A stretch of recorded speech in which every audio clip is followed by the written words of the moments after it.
Día 161 leyendo este libro, hoy ando en Monterrey. Les leo algo de historia. George Washington, primero en la guerra, primero en la paz y primero en los corazones de los compatriotas. Elogio durante el funeral de George Washington.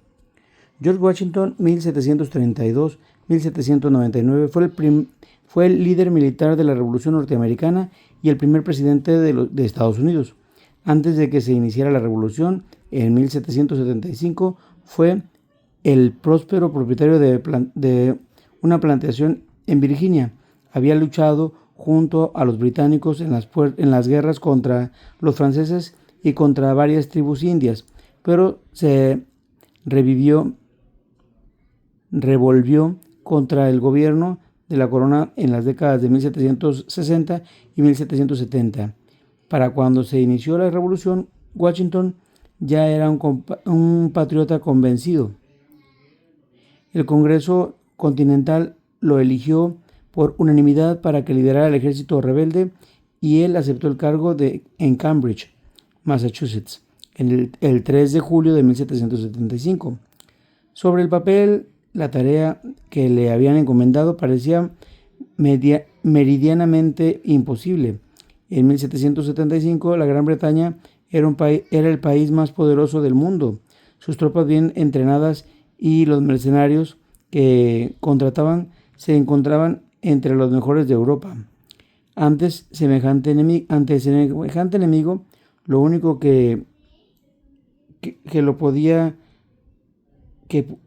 con lo único que podía soñar era con las pocas y discretas victorias.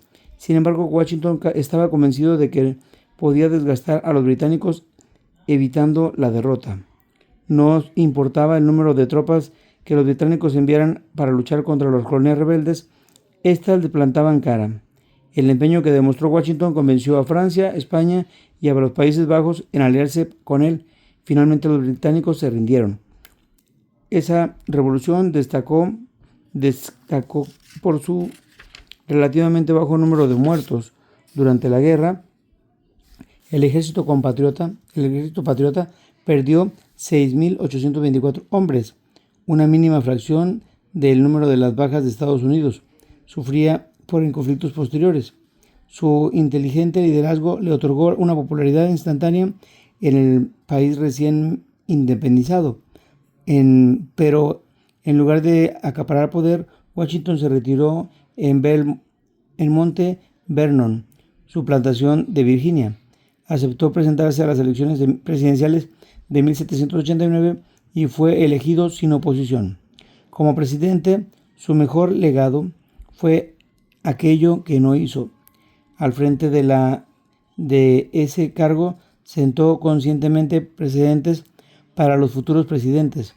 Rechazó títulos ostentosos, insistiendo en que el país republicano no debía llamarlo simplemente señor presidente.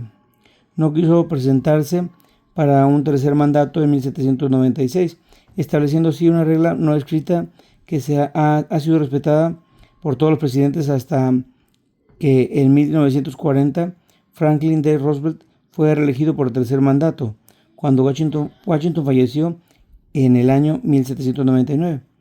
Los americanos lloraron la muerte del padre de su país.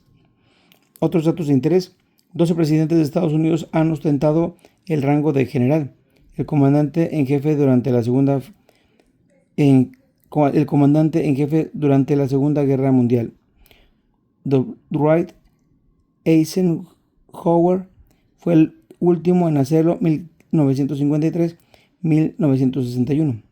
El primer en calidad de presidente, Washington firmó la legislación en la que se establecieron muchas de las bases sobre las que se asienta el gobierno norteamericano. Entre las leyes que firmó en su primer mandato destacan la que estableció el dólar como moneda oficial del país, la que designó la capital de la nación y la que creó el gabinete para aconsejarle. 3. Washington consideraba que la esclavitud era inmoral, pero poseía esclavos y rechazó las sugerencias de que